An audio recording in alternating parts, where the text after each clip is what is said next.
This is FYI News 13, brought to you by SSPTV and the Hazleton Standard Speaker. Tonight is Malloween at the Laurel Mall, and all the merchants, including SSPTV, will be handing out treats for all the trick-or-treaters.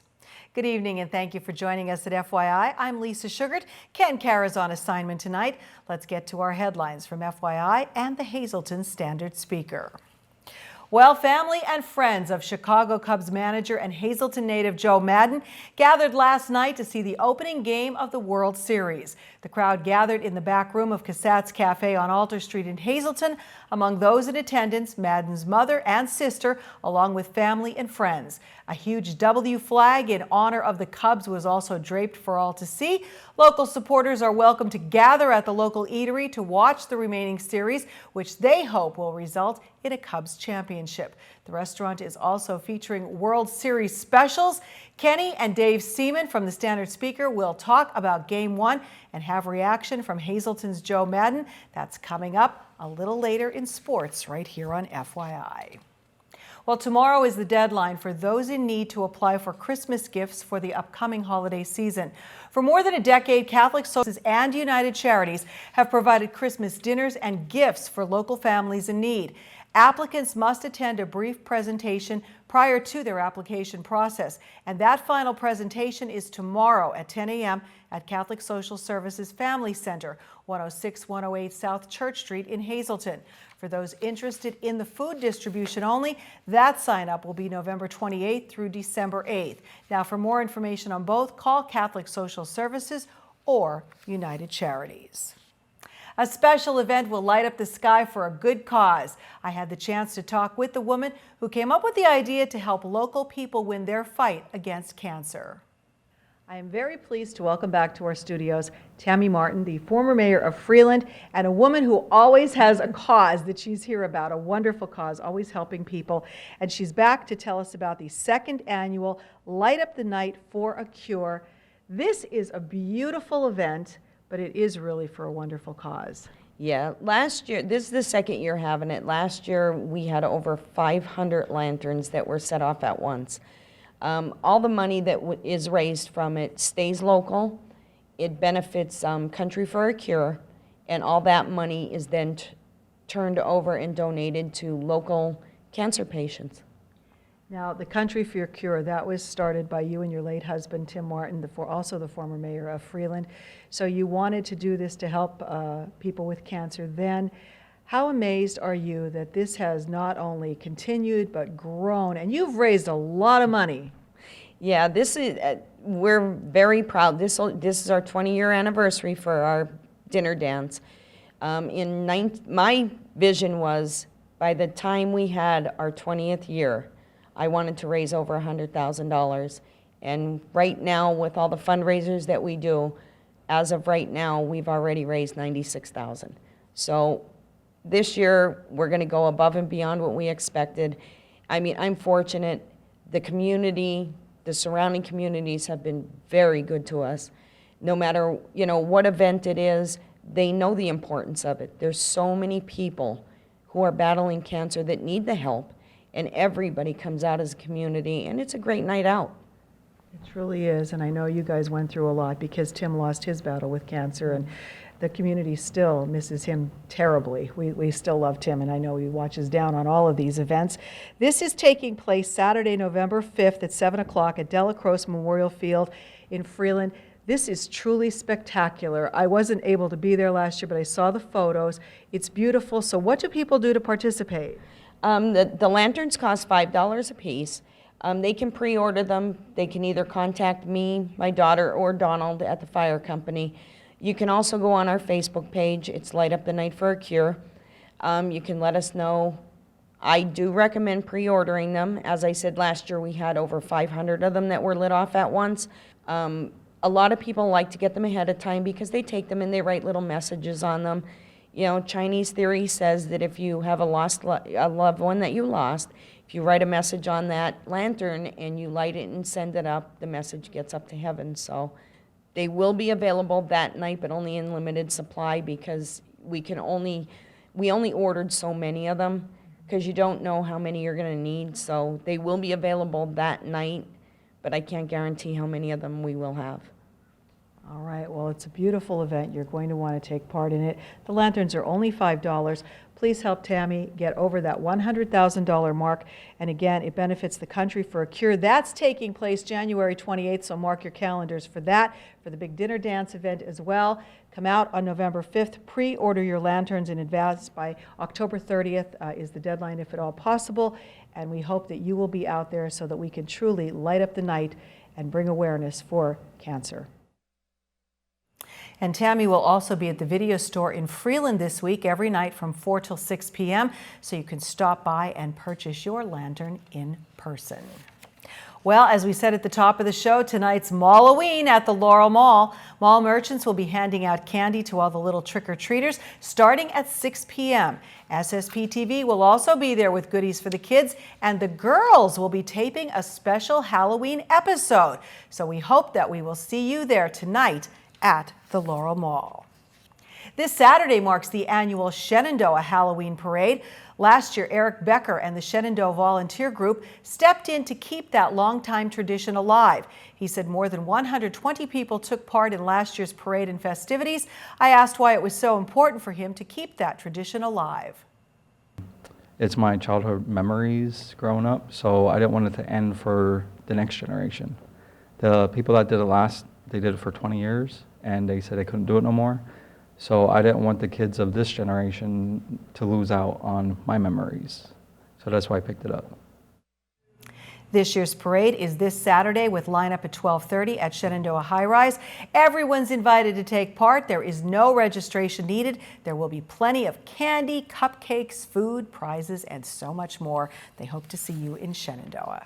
Well, just a reminder that a special ceremony will take place tomorrow to commemorate the 150th anniversary of the Hazleton Standard Speaker. It's at 10 a.m. tomorrow on the front steps of the newspaper, 21 North Wyoming Street, Hazleton. If it rains, the ceremony will be moved indoors. The program continues a year-long celebration for our media partner, the Hazleton Standard Speaker. Still ahead on FYI, Dennis Gans is back with another segment that will make you wild about hunting. Plus, how would you like to celebrate Halloween at a haunted mansion? Well, you can, and we have the eerie details next.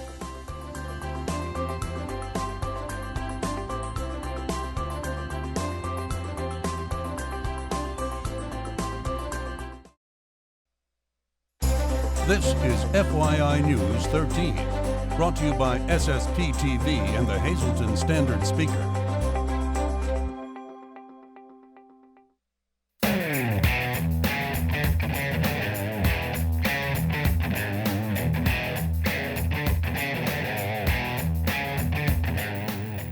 Hey folks, welcome to this week's Wild About Hunting segment, and welcome back to the Wild About Hunting office. This week I want to do a little product review for you of a product that we found to help you when you're checking your trail cameras. We found this first through social media. It's called Bone View, and it helps you read your trail cameras by using your smartphone. And here's how it works. Like I said, David found this on an ad on Facebook and introduced the team to it. Team member Jimmy Sharp bought one. He has it for the iPhone. I recently just purchased it for the Android. Real simple to use. What I like about this product is it allows you to not only view the trail camera photos right on your smartphone, you can save them to your phone, you can delete them while you're there and put your camera card back into your camera clean without any photos on it. You can share them with friends by texting, family, friends, your hunting buddies, say, hey, we got this buck over here, or to social media if that's something that you like to do. The other thing I like about this is it's really simple that if you're going out to hunt that evening and you got a couple cameras set up and you want to check those cameras before you decide what stand location to hunt, this is a really lightweight tool that you can take with you, check the cameras, maybe see where deer are moving more, and pick that stand to hunt in for that evening or that morning's hunt. But it's real simple. This is what it looks like for the Android. It's a real simple, lightweight device. All you'll do is you'll take your camera card out of your trail camera, plug it into the SD card port there, and then It goes right in with the micro USB, right into where you charge your phone. And then once it's in there, you plug it in and you can read your card. You'll see all the cameras, all the pictures on there. It comes with instructions. You will have to download an app, which is free on the Google Play Store, on the Google App Store, which is File Manager, File Transfer. And if you want to be able to watch video, you need to download MX Player, but they're both free. They work really well. We've tried them both over the weekend. This whole little package with shipping was $30 and well worth the money. So if you want to give a BoneView a try, instead of carrying a big laptop, an iPad, or a bigger SD card reader into the field with you, pack this in your pocket. You can get a waterproof case right on their website, boneview.com, along with a lot of other great products that they offer. And give it a try. Send us an email at info@wildaboutHunting.com. Let us know how you like BoneView when you're out there checking your trail cameras. We like it. It's Wild About Hunting approved here. So give it a try, and we'll see you next week somewhere in the hunting woods. Time now for FYI News 13 weather. It was a crisp fall day in downtown Hazleton. However, there appears to be some winter-like weather ahead. Here's your latest forecast from the National Weather Service. Tonight, get ready. There's a slight chance of rain, snow, and sleet overnight. Increasing clouds with an overnight low below freezing, the mercury dipping down to 30 degrees. For your 4-day outlook, rain and sleet tomorrow morning, turning to all rain, a high near 47. Then more rain tomorrow night with a low around 38 degrees. Things will improve Friday with partly sunny skies, a high of 47. Cloudy Friday night with a low getting down to 39. Saturday looks partly sunny and a bit warmer, temperatures getting up near 60 degrees, and cloudy at night with a low of 47. Then there is a chance of some showers on Sunday. Cloudy skies with a high of 57 degrees. Partly cloudy on Sunday night with our low getting down to 40. You are invited to a Night at the Mansion Halloween Bash taking place this weekend in Pottsville. Here to tell us all the eerie details are two of the ladies involved with all the planning. First, to my left is Susan Long. She is the program coordinator for Living and Learning After 50. And Karen Wood is the executive director of Diacon Community Services. Thank you both for being here. I'm going to start with you today, Susan. I guess, what is the Night at the Mansion Halloween Bash? The Night at the Mansion this is our second time we're doing it. It is going to be on Saturday, October 29th at the Yingling Mansion, the Schuylkill County Council for the Arts on Montongo Street in Pottsville. We are proud to bring it to Schuylkill County. It's going to be a great, airy bash on Saturday night. Actually, we're going to have some weird happenings, and we're going to have the great local band. The boys upstairs are going to be joining us, compliments of Lori Smith from Odell and Reed. And just come out. We're going to have fabulous food, glow-in-the-dark drinks, some scary times. We'll dance all night long. Might get a little spooky at a time. And this does benefit Diacon Community Services. So Karen, people may wonder, what is Diacon all about and what kind of services do they provide? Diacon provides a variety of community services to seniors within Schuylkill County. We contract the majority of our programs with the Schuylkill County Office of Senior Services. Some of the services that we provide under contract with them, we manage the 5 senior centers around the county. We do a free health insurance counseling program for people that are on Medicare. We do some health and wellness programs, and we oversee the delivery of Meals on Wheels. And of course, we have Susan's program, which is a Living and Learning After 50 program, where we will be having this wonderful bash on Saturday evening. The mansion is fully decorated, so you'll see some great decorations and have lots of fun and food and fellowship. And tickets are available by calling our office at 570-624-3018, and it is $25 at the door or $20 in advance. Alrighty. And if anybody wants to know anything about the services from Diacon, where do they call? They can simply call the same number. We also have an 800 number. All right. Well, this sounds like a fun time. I mean, really, this Saturday night from 7 till 10. Again, the advance tickets are only $20, $25 at the door. Give them a call. Come out for a night of fun, and you won't be disappointed. Time now for your Pennsylvania Midday winning lottery numbers. The pick 2, 44, pick 3, 918, pick 4, 5276, and the pick 5 is 16889. Pick 4 was 5296. Sorry about that for the mistake. All righty, hope they're your numbers. Hope you won. Kenny and Dave are in right after the break.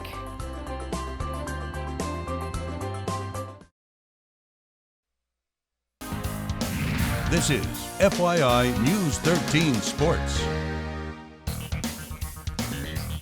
I want to start by shaking Dave's hand, and now I'm going to put up this graphic. Because check this out. This was Friday in the Standard Speaker. All the picks for the football games over the weekend. Dave Seaman stands alone, picking Penn State over Ohio State, and believe me, we're going to get into that. But something going on in Hazleton right now. The Cubbies, Joe Madden, in the World Series with the Chicago Cubs, and Dave, they lose game number 1, 6-0 to the Indians behind a strong start from Corey Kluber. 6 innings pitched, 4 hits, no runs, 9 strikeouts, 15 strikeouts on the night for the Indians, for their pitching staff.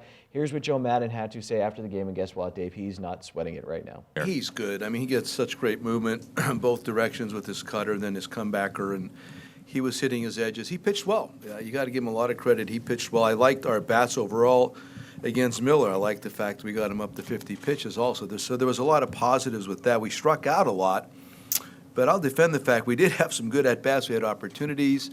We were unable to obviously get the big hit, knock the run in. But if we can continue to work these same kind of at-bats, I feel good moving forward. And that's not to denigrate anybody we're going to face. I just thought we actually did better than that all looked tonight. So I'm eager to get back out there and play again tomorrow.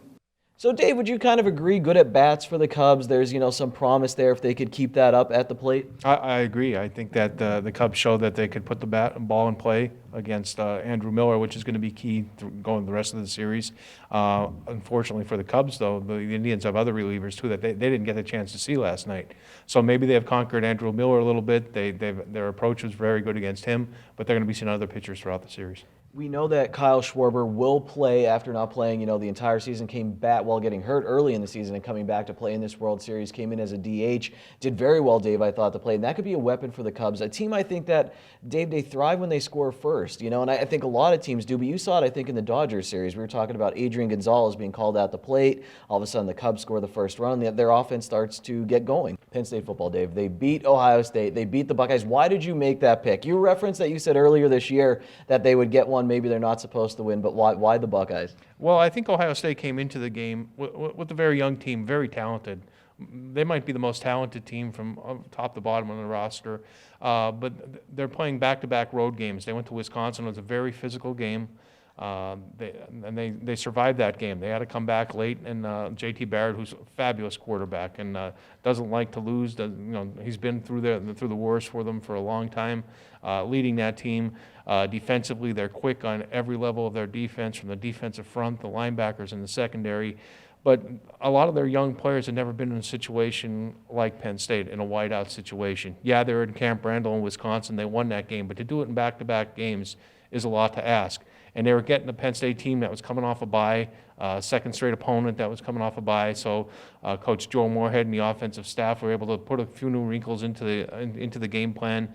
Penn State was getting their linebackers back that they were injured from the beginning of the season. So I thought everything was building up to crescendo for Penn State to make a possible upset bid. And I said, why not? Let's go with the Nittany Lions. And quite frankly, they were due for a big win like that, and they delivered. And Dave, it wasn't fluky. To me, the team played very well. Defense played well enough to win that game. They got the big play on special teams. For me, listen, I'm a big James Franklin supporter. I think the program is moving in the right direction, but I don't think this means Penn State football is back. I think it presents an opportunity for them to make that statement later in the season. I think they have to either win out now, or at least maybe if you drop one of these games, if you can get to 9-10 wins now, stay in that top 25, then at the end of the season, I might say, all right, here we go. Penn State is back. Agree? Or I definitely agree with that. And Assistant Coach Terry Smith Smith on a conference call on Tuesday said something about that. If we go to Purdue this week and lay an egg, then the Ohio State win will mean nothing. And they have to build off that. They're going for an early start at Purdue. It's a noon start. The stadium's not going to be full by any stretch of the imagination. Purdue just changed coaches in the middle of the season, so the Boilermakers have nothing to lose, and I think Penn State has to play that way. They're playing with house money right now. They're coming off a big win. Now let's see what happens. Dave, there's so much going on in local sports. Hazleton area field hockey team playing for a district championship. We have cross-country district championships. Last week of football and football playoffs coming up. You'll be busy at the Standard Speaker. Oh, definitely. It's a busy time of year, but that's why we do local sports. We said it all the time. It's a great opportunity for a lot of local athletes to shine on the district stage. Many of them are going to be bringing home district medals, maybe district championships, and we'll be there covered for them. Water polo for Hazleton area, too. The boys getting into that state playing game. That's a big step forward for that program. There's no doubt about that, too. And they've had a fabulous year under first-year coach George Maui. Michelle Yakubowski started the program a few years back, and she's always had a lot of talented players. This collection of players has gone on to the Central Conference tournament. They did well there. And a shout out to the girls, too, because the girls had a great season, too. Came up a little bit short of qualifying for the state playoffs, but another fabulous year for the water polo teams. All right, well, we'll see what Dave picks this week. Check out the Standard Speaker on Friday. They have a ton of great football coverage, actually, every day, especially this busy part of the sports season. You made it to the middle of the work week. Reward yourself at Bottlenecks. It's their featured steak entree night with plenty of amazing steak options. Good evening, everyone, and here's tonight's Talk of the Town report. First tonight, Hazleton Area High School will be hosting a free financial aid workshop Saturday, October 29th at 9:30 a.m. in the school's library. District high school students and parents are encouraged to attend this information session to get a better understanding of the student aid process and how to best begin planning to fund their higher education. For more information, please call 570-459-3221. Our next announcement, the MPB Community Players will be presenting their annual holiday pageant, Our Christmas Gift, in December, and are seeking performers who would like to be involved in the production. A sign-up session and meeting will be held Thursday, October 27th at 7 p.m. at Most Precious Blood Basement, 4th and Cyber Streets in Hazleton. Performance dates for the program are December 4th at 2 p.m. at Catholic Social Services and December 11th at 7 p.m. at Most Precious Blood Church. Both shows serve as benefits for their venues. For more info, just call 570-401-6679. And finally, the Survivors After Suicide Loss Support Group hold their meetings the second and fourth Tuesday of each month from 6 to 7:30 p.m. The meetings are held at Catholic Social Services in Hazleton, and this is a no-fee open grief group that welcomes survivors at any stage of their grieving process. For more information, please call 570-455-1521. That's tonight's Talk of the Town. News 13 would like to send sincere condolences to the family and friends of these recently departed. Mary Jane Roman of Hazleton. Mass is Thursday at 11 a.m. in the Most Precious Blood Church. Friends may call Thursday from 10 to 11 a.m. The Firo Funeral Home is assisting the family with the arrangements. And Kathleen M. Bell of Drifton. Friends may call Thursday from 6 to 8 p.m. at the McHugh Wilczek Funeral Home. Burial will be held at the convenience of the family. Attention pay-per-view subscribers, if you see your name now on News 13, you'll have 13 minutes to call in and win a free movie from Service Electric Cablevision. Our winner tonight is Alexa Jones of Tamaqua. Alexa, if you're watching, give us a call, 570-455-7267, extension 104.